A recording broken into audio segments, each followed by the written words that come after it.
During the riot, Mike Pence had with him the entire time a photographer, an official White House photographer, who captured images of that entire period, including the roughly 5 hours where Pence was hidden away in the bowels of the Capitol in a place that nobody's ever really known because he refused to leave. He wanted to stay there. They got him out of the Senate chamber and they took him somewhere. Nobody ever. While people are erecting gallows across the street. Exactly. I actually saw all of the photographs. You saw them? I saw all the photographs. And by the way, it is wild to see that he was in a loading dock in an underground parking garage beneath the Capitol complex. No place to sit, no desk, no chairs, no nothing. He was in this concrete parking garage.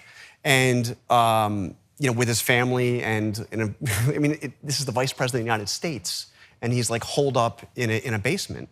And I went to the Vice President, the former Vice President, and I asked him if I could publish those photographs. I think they're part of the historical record, and they're really important. One of the photographs is him literally looking at the tweet of the president saying, Mike Pence. One of them is his chief of staff, Mark Short, showing him his phone, and it's the tweet of Trump saying Mike Pence didn't have the courage.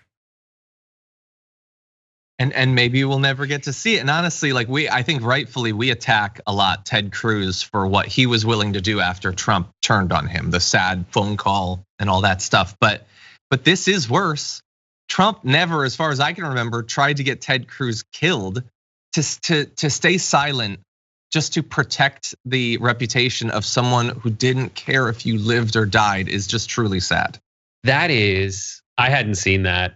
That's fantastic. And I wonder who pays for that photographer, because in terms of rights, I've been told through my tutorials on what you can use and what's public domain and not, if our tax dollars are paying for that photographer to take those photos and those photos belong to the people.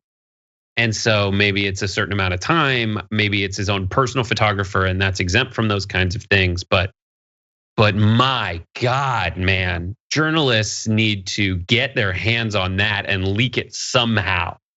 Because I mean, Ken Klippenstein. Those Send them to Ken Klippenstein. Those are the kinds of things you just cannot forget. You cannot wipe from your mind the images that make their way into the public consciousness.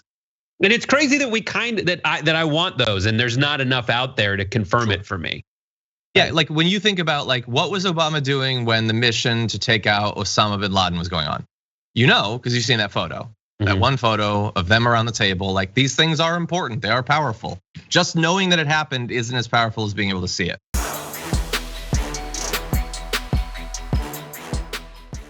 Check out the Damage Report podcast each day, wherever you get your podcasts, whether Pocket Casts or Stitcher or iTunes.